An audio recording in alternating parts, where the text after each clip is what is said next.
The movie begins with us seeing a car arrive from the floor's point of view. Due to this, we can barely see the vehicle. A woman steps out of it, who we also don't see. She calls out to anyone who might be at this place, and says she is returning a rental. While she is occupied with finding a person, we observe a man getting into the car. The woman gets upset with no one being present, so she tries to contact the company. She gets more upset that she gets put on hold. Shortly after she gets back in the car, we see one of her shoes gets thrown out. The next scene has her sleeping with tape over her mouth. She awakens and sees her wrists are taped together, but she's restrained loosely and wriggles free. Once she has done this, the woman has to cough several times. She is wearing a white dress in the trunk of a car. Her unfortunate situation forces her to yell and kick. She lets out a strong yell for help. Alas, no one responds to her. She then finds something that could be of great help: a cell phone. A man named John is calling it. However, our protagonist does not answer it. Her attempts at entering the password to the phone are met with failure. Since calling 911 works, she does it. She instantly informs the operator of her dire circumstance, and he asks if she saw the man who kidnapped her.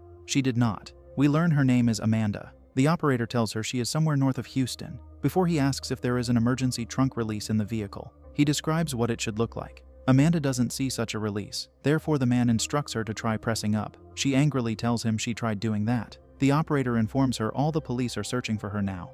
Amanda says she was at a car rental place during her abduction. She reveals she is from Dallas and she is never going back there. The operator inquires if she got any threats from anyone. When she says she has not, he wants more information about her. The young lady replies she works at a bank and she lives alone. She has a few friends. She angrily says she loves sushi along with long walks on the beach. Upon being asked if anyone knows where she is, Amanda says no one does. The man begins to sound strange for an emergency operator because he wants her to describe what she is wearing. It is a wedding dress, she says. He asks if she is running away from something, a question that angers her more. It prompts Amanda to call him the worst 911 operator. She demands to talk to his supervisor, but he says it will just be him she will be talking to. At this point, she asks if he is truly an emergency operator, and he lets her know he is not. He follows this unnerving revelation by asking her how she is feeling with a sinister voice. Amanda vulgarly tells him her head hurts. Of course, the question she asks now that she knows he is her kidnapper is what he wants from her. He puts more fear into her by asking if she is worried about him doing bad things to her. He then asks what is in Dallas that she wants to get away from.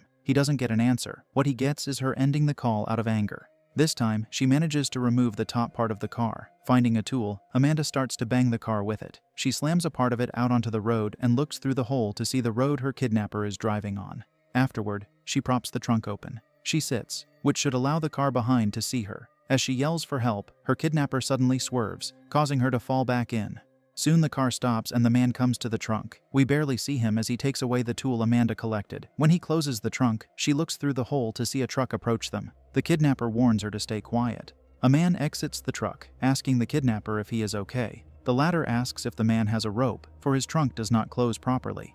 It happens the trucker has a rope he gives to the kidnapper, who installs it on his trunk. The trucker hears sounds inside the trunk and mentions them. He gets told it's nothing, but he hears it again. The trucker says, "It doesn't sound like it." He believes the kidnapper has an injured animal in the trunk, and says it is better to take its life. He wants to help do that with a crowbar.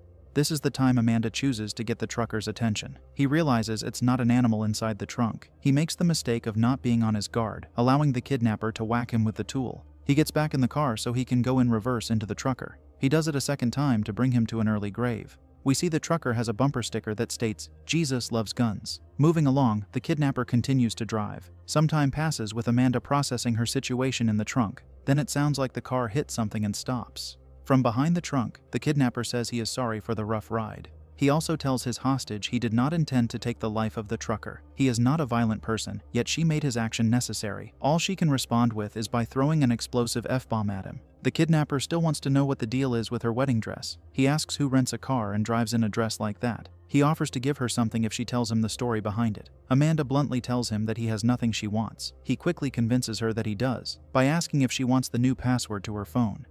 The desperate lady tries to bite her way through the tape around her wrists as the kidnapper talks about consequences. She says he will serve 40 years in prison for the crime of abducting her. The man says she damaged his car for no reason, and she gets angry that he wants to punish her for it. Soon he says he brought a friend. Amanda sees a pipe getting squeezed into the trunk. She finally manages to destroy the tape around her wrists with her teeth. Subsequently, she moves on to undoing the tape around her lower legs. The friend her kidnapper was talking about is none other than a scorpion. She sees it walking through the pipe. It falls into the trunk to frighten Amanda even more. The kidnapper dares to tell her not to worry because the scorpion's sting is just occasionally fatal. Scared, Amanda starts to tell the crazy man the story behind her dress. She says she ran from her wedding. She realized none of it was for her. It was for her dad and his friends. The lady could have never faced him. Once she says that is the story, the kidnapper thanks her for it. She wants the scorpion removed, but he says that wasn't the deal. Then the critter starts to crawl upward on her leg. It stops on her lifted knee and falls on her stomach when the car starts to move. Worst of all, it crawls on her face. Although her fear doesn't show too much, it must be there, in high doses. Thankfully, Amanda knows how to get out of this trouble. She instantly slams her forehead against the top of the trunk, squashing the lethal pest before it gets a chance to sting her. In the next scene, she removes the squashed scorpion from her forehead. Following this, she undoes the tape around her legs. She tries to phone 911 again, yet the kidnapper answers. Thus, she throws another F-bomb at him. It's the only weapon she has. The man says it is natural for her to think this is all about her. He wants to tell her what this is truly regarding. So a story commences with him saying there was a family with a mom, a dad, and a little kid. Since the family needed a house, the parents went to a bank where they signed many papers to get their house. One day, the mother went to the hospital due to getting sick. For some reason, her insurance company would not pay for her to get better. The father had to spend a lot of time with lawyers and eventually lost his job. Sadly, the mom perished. The papers they signed at the bank stated if their life fell apart, the bank would come for the pieces. The kid in this story was old enough to leave the house. Once the kidnapper concludes this story, Amanda asks, how is that her fault? Without answering, he says he can give her the password for her phone. He slowly tells her it is 1234. She instantly uses this password on the phone and it works. The first person she contacts is her dad. She tells him she is in trouble, a statement he agrees with. He says he had to send the guests home. He talks about the scene she created at the wedding, but she interrupts him to say she has been kidnapped inside a car. For a father, he does not sound exceptionally concerned. He wants to know how she got kidnapped at her wedding, to which she replies it was maybe because no one was paying attention to her. He thinks she is lying to him, adding he can always tell if she is. It seems like this time he cannot. He then asks if she knows what the kidnapper wants. She guesses he wants money. He says he needs to know who is messing with him, and his daughter takes offense that he mentioned himself when she is the one in the trunk. She pleads for him not to make this about him. Amanda finishes the call in anger, prior to screaming in fury. Later, she receives a call from the kidnapper, who tells her she is still daddy's girl. She learns he was listening to their conversation. He wants her to tell her father to bring the kidnapper whatever amount the dad thinks his daughter is worth. He says the location of where they should meet. The money should be in a black duffel bag, and he wants non-sequential bills. Hearing this prompts Amanda to ask if that line is from a movie. Changing the subject, he says they have a long ride ahead, so he wants to play a game. He will give her 10 questions to ask him, which he promises to answer truthfully. If she gets something right, he will let her go, but at sunrise, she will perish. Amanda ends the call in anger again. She phones her father to ask if he learned anything about her kidnapper. During the phone call, she notices the pipe the scorpion crawled through. She tells her dad that the kidnapper wants $100,000 and gives him the location of where they should meet. They have until sunrise. She uses the pipe to see the driver. She snaps a photo of him through it, causing him to notice the light. Now she has a rather clear picture of his face. Amanda tells her dad she will send him something, and wants him to reply with the name of their first dog for security purposes. Thus, she sends the photo of the kidnapper. She receives a text of her father saying they never had a dog. This puts a smile on her face due to being correct. The next scene has her asking her dad what time it is. He tells her it is around 4 o'clock. Soon she sees she is talking to John, not her dad. He says he is worried along with not understanding how this could happen. She learns it took about 3 hours for people to search for her. The photo of the driver she sent does not look familiar to him. John asks if the kidnapper told her anything they could use. She guesses he could have been a customer at the bank. Once she returns to him, John says he will not let her out of his sight. She urges him to get the kidnapper's name and becomes sad, speaking to the guy she was supposed to marry. He says he loves her. She says his words back to him before ending the call. She then phones the kidnapper. Now she has his photo set, allowing her to look at him every time she talks to him on the phone. He says John sounds like a nice guy. He asks if John works for the NSA since he is going to search the kidnapper's face. Alas, he doesn't work in any governmental position. Amanda wants to play the question game, and the driver is delighted to hear it. She says she wants to know what kind of car this is. It is a sedan, he answers. He says she has one less question left to ask, but she says she doesn't. The reason is that she didn't ask a question. She started her statement with the words, she wants to know. The kidnapper congratulates the lady for her wit. She is the funniest he's had. She tries to use the same trick on him a second time, and he stops her. He wants her to put her inquiries into the form of a question. Hence, she does that. After she asks several questions, she learns he lives in Houston. worked at a place called Sunset Rental, and kidnapped her from that place's basement. He intoxicated her. She says the rental company he worked for is the one she got her car from. Where his story doesn't make sense is that one would still have to work for the company to have access to the basement. Due to his lie, Amanda says he told her he lost his job, and that is why he needed the money. He promised he would tell her the truth, she adds bitterly. The man clarifies that he said that when they started playing the question game. He told her the story about his family prior to that. He says she has 5 questions left. She uses 2 of them to ask if the story about his family was a lie, and why he picked her to kidnap. Regarding her first question, he says he prefers to call it a parable that conveys truth. Why he picked her has to do with her dress. It intrigued him to learn who brings back a rental car in a wedding dress alone. It is something he simply had to know. Then Amanda asks if they are going to the location he said they would.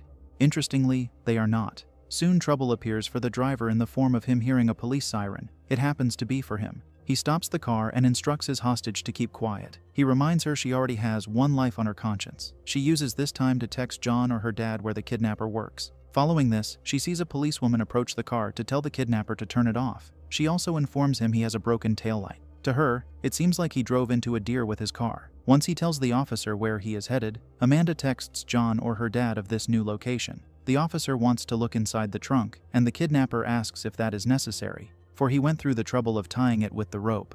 This prompts her to say she does not have to do it. As she's walking away, she hears Amanda's phone vibrate. Equipping her gun, she orders the kidnapper to stay in the car. She manages to open the trunk and sees Amanda. Like the trucker who preceded her, she is unwise to lower her guard in such a situation. This costs the policewoman her life, because the kidnapper shoots her from behind. The ride resumes.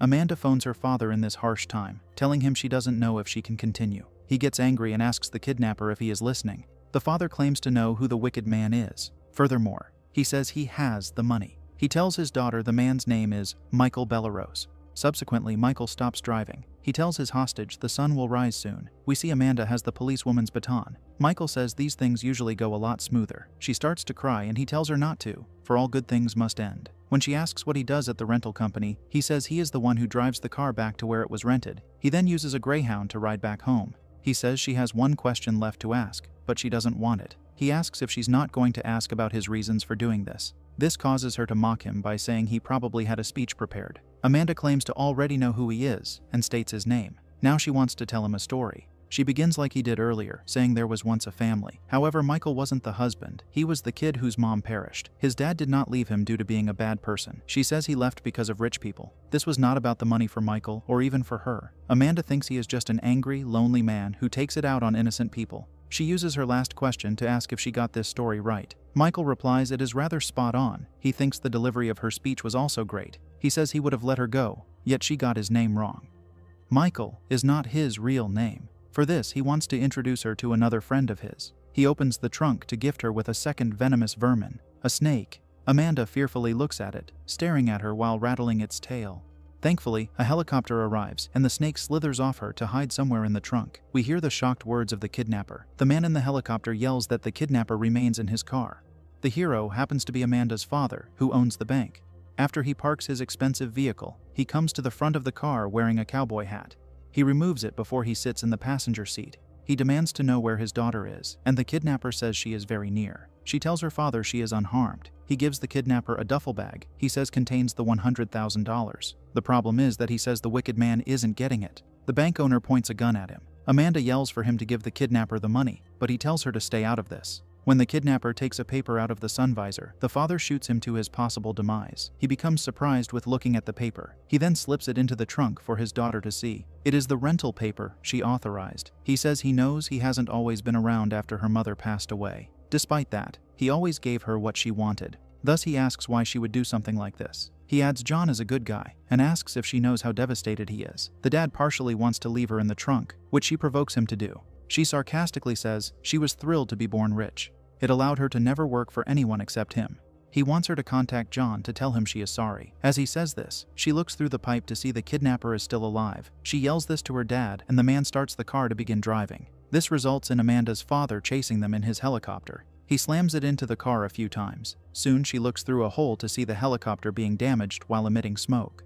She phones John during this harsh time. Since it goes straight to voicemail, she throws profanity at the man she was supposed to marry for not having his phone on him at a crucial time like this. She follows the cursing with an apology. She says he deserves a lot better than this, and finishes the call. It takes almost no time for her to call back with a change of mind. She retracts her apology, adding she hates that he had to get caught up in her issues. She says he will live, yet she doesn't know if she will. Although she tells him he deserves someone good, it won't be her. With all that said, she decides to take things to the next level. She sticks the officer's baton through the hole close to the wheel, causing it to suddenly swerve and flip over. Later, she awakens with injuries. Hearing the rattling of the snake that is still there scares her. Once she lifts her arm, the reptile finally bites her. She then retrieves a car jack from the top where the snake is. Struggling, she uses it to open the trunk and falls out. Freedom is at last granted to the desperate girl. She is lying in a field of crops that the accident ruined. She has a hard time standing. We see the car flipped on its roof. Amanda goes to the driver's side to discover that the kidnapper is nowhere to be found. Her father's gun is there though, which she collects. His cowboy hat is also present for her to wear. In a short time, the kidnapper walks behind her and she points the gun at him. His injuries surpass hers. She lowers the gun for some reason, making him take out his to shoot at her several times. Miraculously, not a single bullet hit her, so she points the gun at him again, ordering the man to get in the trunk. Soon he lies in the place where he kept her for a long time. Amanda closes the trunk to get her vengeful justice. She walks away with the kidnapper yelling her name. She knows a painful demise awaits him, as he will slowly burn in the hot car. The final scene has Amanda walking along the road and a police car pulls up to her. Amanda's dad exits it to greet her. The driver happens to be the policewoman we were made to believe lost her life. She reveals the bulletproof vest that saved her life. Entering the vehicle, Amanda says she left the kidnapper back there, but he isn't loose. Despite having been bitten by a snake, she says she has never been better. The three survivors ride off, concluding the film.